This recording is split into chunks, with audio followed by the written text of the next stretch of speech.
Now, as we come to the 10th chapter of the book of Leviticus, we have just concluded the consecration of the priests in 8 and 9, and we find something here rather startling. Nadab and Abihu, two sons of Aaron, they intrude into the priest's office without authority, that is, of the high priest, and the penalty was death.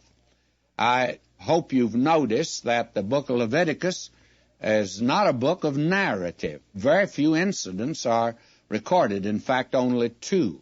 This is a book of instructions, rituals, regulations, and laws, and it doesn't make for the most interesting reading. But here we have a change of pace, and it is the narrative, but that's almost obliterated because of the tragedy that's recorded here. And here's another blot on man's long and sordid history of sin and willfulness.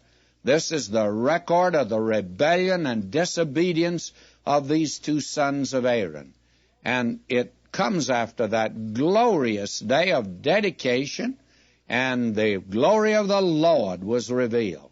But you know, that's the way it happens. After a flush of victory, then there is defeat for so many. You remember in the book of Joshua, after the fall of Jericho and the victory that Joshua had there, then the miserable defeat and ignoble defeat he suffered at Ai. Here you have the presumption of Nadab and Abihu, and it's frightening in light of the clear teaching that was given of the Lord at Sinai.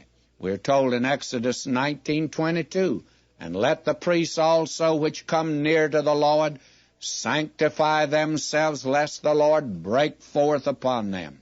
Then we're told here in Exodus 30, verses 34 to 38, and I'll not read all of this, that they were forbidden to make frankincense and to use it.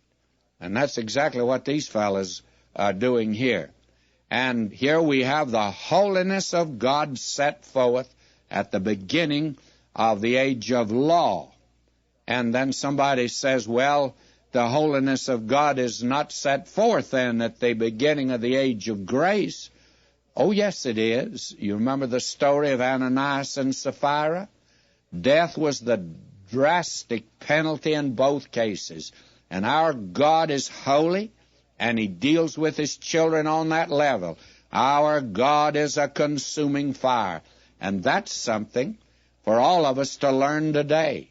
And Paul could say, knowing the terror of the Lord, the fear of the Lord, we persuade men. And that is something we need to recognize today. And we are told in Hebrews 12:25, "See that ye refuse not him that speaketh. For if they escape not, who refused him that spake on earth, much more shall not we escape if we turn away from him that speaketh from heaven."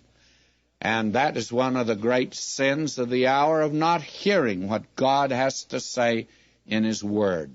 Now we have in this chapter the incident concerning Nadab and Abihu, sons of Aaron. Then we have instructions coming out of the incident, and then an injunction concerning the offerings in connection with this incident.